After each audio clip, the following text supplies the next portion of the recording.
Your phone vibrates against the table.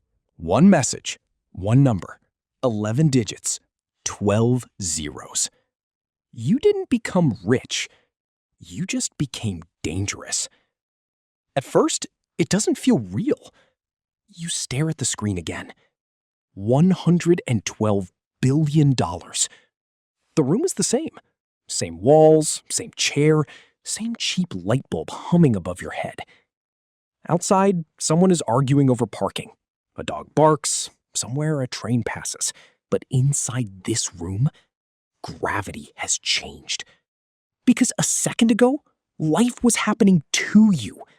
Now, entire lives can happen because of you. Pause and think about that. A country's budget, a private army, a city skyline, a cure, a collapse, a future, all hidden inside a number next to your name. And the strangest part? You still feel like yourself. Still hungry, still confused, still carrying old fears, still remembering people who ignored you, still wondering if you replied to that message wrong. That's how power enters your life, quietly.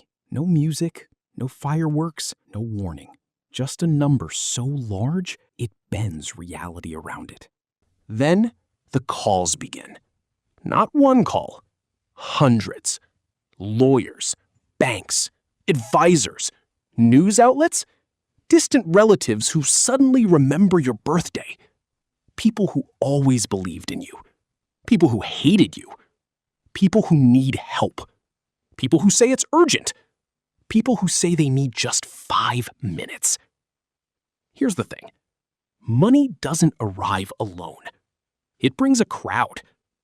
By sunset, your name is trending. By midnight, strangers are debating your character online. By morning, articles appear asking whether you deserve it. You haven't even brushed your teeth yet. This is where most people imagine freedom. Private jets, ocean villas, a penthouse in the clouds, cars that sound like thunder, doors opening everywhere. And yes, those things are now possible. Every room you enter now has invisible math inside it. Why are they smiling? What do they want? Would they be here without the money?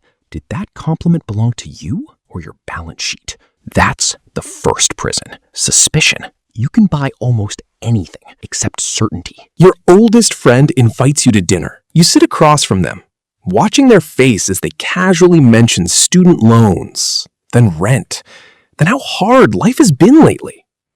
Maybe they're sharing. Maybe they're asking. Maybe even they don't know. Now imagine this multiplied by everyone. Your family starts speaking differently around you. Some become softer. Some become bolder. Some become offended before you've done anything wrong. One person says, you've changed. You haven't bought anything yet, but they're right. Because the second people know you have money, they stop meeting the old version of you. They meet the symbol. And symbols don't get hugged. They get used, worshipped, resented, negotiated with. You become an ATM in some minds, a villain in others, a fantasy to many, a human to very few. Then comes the luxury trap. You buy the house. Of course you do.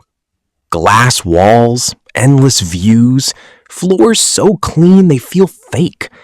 A closet bigger than your childhood bedroom. You walk through it the first night, alone. Every surface perfect. Every sound swallowed by expensive silence. And something uncomfortable happens.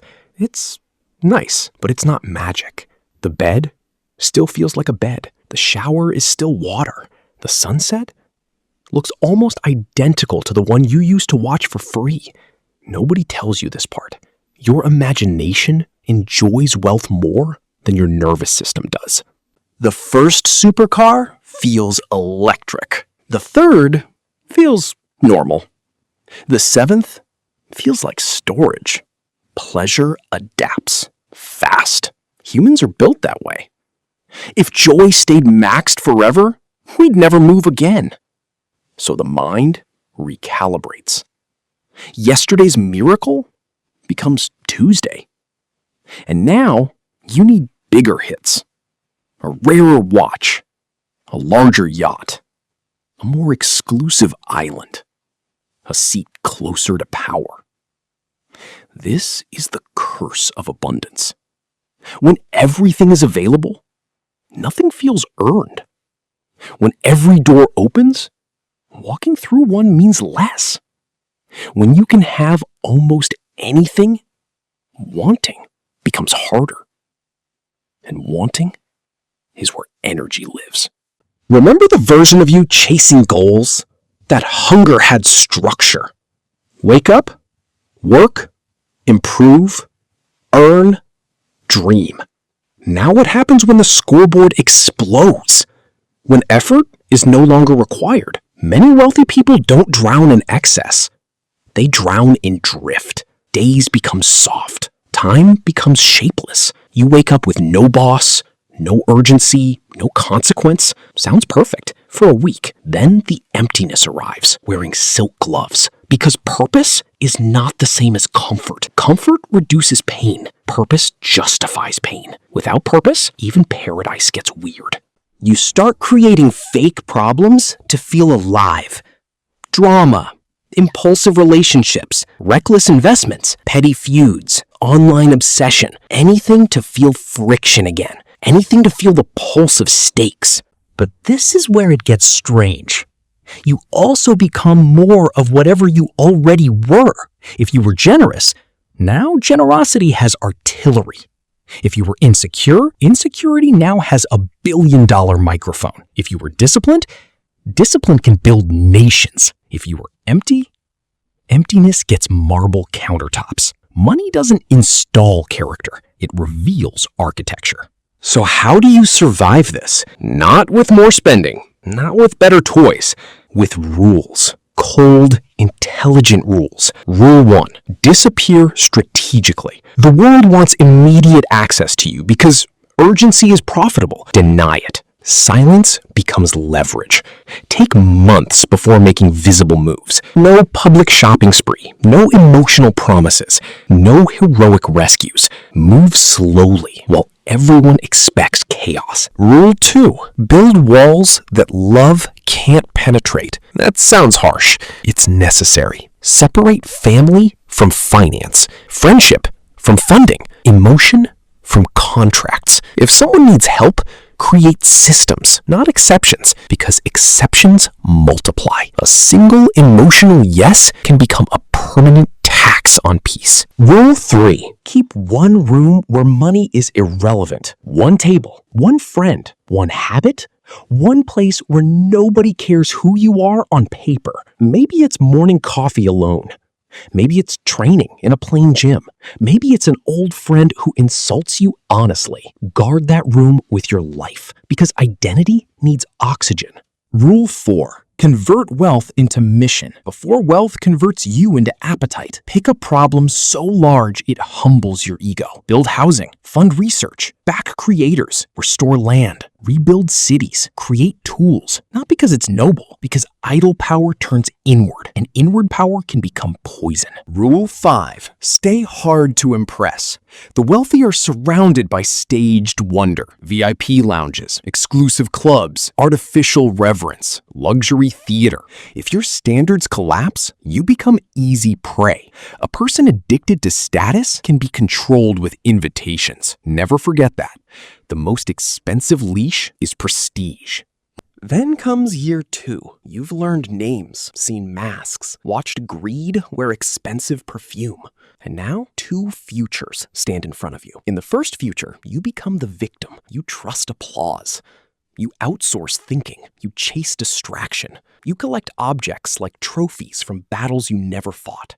Your body softens, your instincts dull. Your circle fills with professionals who bill your confusion. 10 years pass, you own everything except yourself. In the second future, you become dangerous in a different way. You learn patience. You study incentives. You reward truth. You protect time. You fund things that outlive you. You become calm where others become loud. You stop trying to look rich and start trying to become useful. People underestimate that version of wealth. They think power is noise. Real power is optionality with discipline, the ability to act, and the wisdom not to. But neither future is guaranteed because 11 digits don't choose for you. They magnify you. If bitterness lives in you, it spreads. If vanity lives in you, it decorates itself. If courage lives in you, it finally has tools. If love lives in you, entire generations may feel it. That's the twist nobody expects.